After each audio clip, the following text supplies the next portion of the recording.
terhubung dengan Mbak Astri. Halo, selamat malam. Selamat malam, halo. Ya, Mbak Astri, saya sudah sekilas baca ceritanya Mbak ya. Jadi silakan bisa langsung di on airkan saja, Mbak. Langsung cerita, monggo. Jadi cerita itu tuh udah lama banget di tempat tinggal yang lama di daerah Panyaran. Itu setiap aku nengok ke pintu, kan kalau pintu kan kotak gitu ya. Di sisi pintunya tuh pasti ada sosok yang separuh badan gitu. Terus tangannya tuh kayak kita kalau mau senam tuh tangannya direntangin dulu itu loh, diangkat setengah gitu. Tangannya kayak gitu, terus hitam berdarah-darah kayak busuk gitu. Tapi nggak pernah nampakin wajahnya. Aku sebagai anak kecil waktu itu tuh ngiranya ya itu orang lain tuh juga ngelihat itu biasa. Jadi nggak ada rasa-rasa takut atau bilang ke orang tua itu tuh ada itu di situ kayak gitu tuh nggak pernah bilang. Jadi yang nggak ada takut-takutnya karena memang nggak pernah nampakin wajahnya atau nakut-nakutin gitu tuh nggak pernah.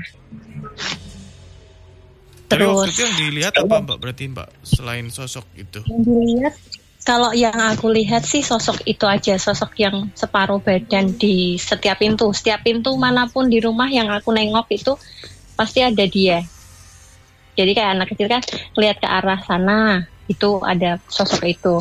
Terus nanti lihat ke arah mana lagi, ada lagi. Tapi bukan yang banyak gitu, yang dia tuh posisinya pindah-pindah gitu. Rumahnya waktu itu emang agak singup. Di bawah rumah itu ada kayak kali gitu, masih berbatu-batu besar. Jadi rumahnya posisinya di atas kali gitu. Kita waktu itu nyebutnya tuh jurang tempat itu. Terus kalau kita udah pindah nih, waktu aku udah SD-an gitu udah pindah. Terus dari cerita nih kakak-kakakku, itu tuh kalau kita pindah di situ tuh soalnya berhantu. Karena sering dengar ada apa namanya, suara kayak orang nambang batu, mukul-mukulin batu dari batu besar jadi batu kecil kan dipukul-pukulin pakai palu tuh Kak. Nah itu tuh ada kayak suara orang kerja mukul-mukulin batu, mindah-mindahin batu. Jadi kayak dari rumah tuh suaranya berisik gitu. Padahal waktu ditengok dari jendela nggak ada apa-apa, nggak ada siapa-siapa, kan kelihatan tuh dari jendela katanya kakak-kakak. Dari cerita kakak-kakak sih kayak gitu. Terus aku mikir-mikirnya, oh yang dulu itu yang sosok itu tuh mungkin tuh ya berarti orang lain nggak lihat, mungkin tuh hantu yang dari jurang itu ke rumah kayak gitu. Oke. Mbak, sorry, separuh badan itu maksudnya dari tuh atas dari ke nggak ada tengah? Kita cuma lihat kayak pundak, dari pundak, saya bayangin nggak, pundak ke kaki, kayak orang ngintip gitu loh, tapi nggak kelihatan kepalanya, ngintip tapi kelihatan badannya doang gitu. Oh, I see, oke. Tangannya tuh kayak gini loh, kayak kita mau rentangkan tangan kalau mau senam gitu loh, diangkat setengah kayak gitu. Jadi pundak ke bawah ke kaki sama setengah tangannya itu. Oke, jadi separuhnya separuh kanan kiri ya, bukan separuh atas bawah ya. Jadi ya dari Manyaran. Rumahnya daerah Manyaran. Itu sampai SD, habis itu udah nggak lihat lagi ya Mbak? Kan kita pindah waktu SD, terus aku menyadari kalau ternyata tuh di tempat kita yang baru tuh nggak ada lagi, dia tuh udah nggak kelihatan lagi. Sebagai anak kecil kan dipikirnya normal, terus udah agak dolor gitu, misalnya namanya dolor ya. Oh ternyata tuh itu tuh di tempat lain nggak ada, di rumah kita yang tempat baru kita tinggal tuh udah nggak ada orang itu lagi. Oke. Gitu. Tapi rumah itu berarti sekarang udah nggak pernah ke situ ya? Maksudnya udah nggak pernah ke situ lagi sejak pindah, tapi tempat itu ditempatin orang lagi. Sebenarnya pemukimannya sih padat, cuman di bawah itu ya jurang yang berbatu-batu serem kayak gitu. Oke, Mas Febri, silahkan deh. Saya masih menebak-nebak area Manyaran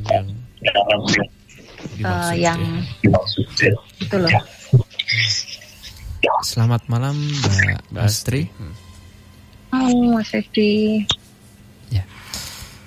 Kalau yang saya lihat ya dari rumah yang lama ya, di rumah yang lama ini sosoknya udah nggak bisa dihitung gitu. Jadi memang ya bisa dikatakan tempat sekitaran sekitaran di pinggiran-pinggiran sungai itu memang banyak sekali sosok-sosok astral gitu. Memang angker gitu. Oh. Dan kalau yang sempat dilihat sama Mbak Astri, ini kalau yang saya lihat ya, saya kulik, saya cari lebih dalam lagi.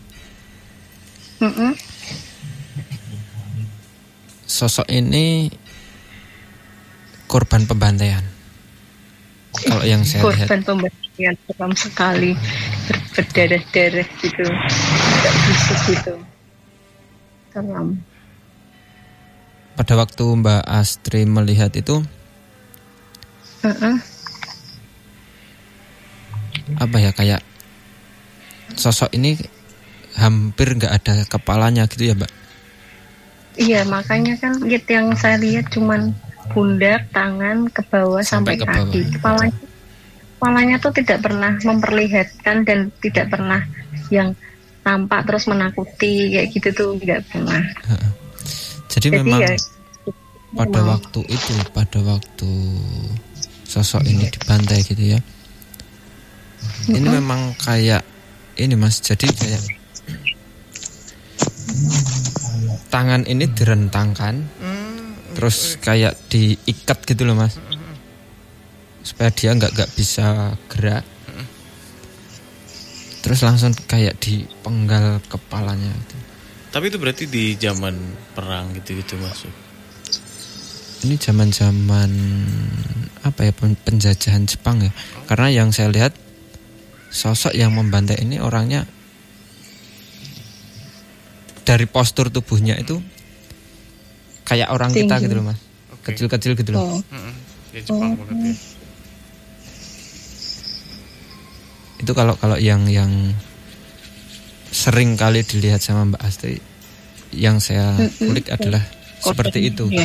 Oke, tapi waktu itu Mbak Astri bisa lihat tuh karena natural anak kecil atau karena gift atau apa atau gimana? Soalnya tadi dibilang setelah SD udah nggak lihat lagi gitu Mas.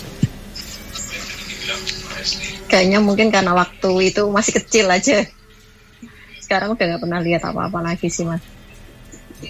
Ya, bisa dibilang seperti itu. Dan sebenarnya sosok ini kayak ingin apa ya, kayak ingin minta tolong gitu loh Mas, supaya istilahnya supaya saya biar lepas dari ini gitu loh Mbak. Oh gitu.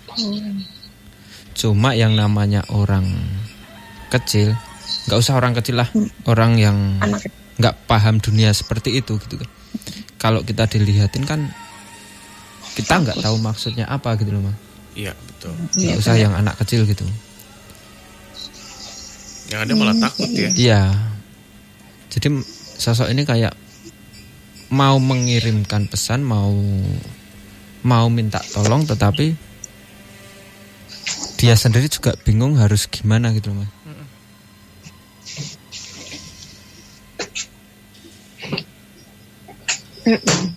Cukup. Mbak Astri, terima kasih banyak ya sudah bergabung di Nightmare on the Air ya.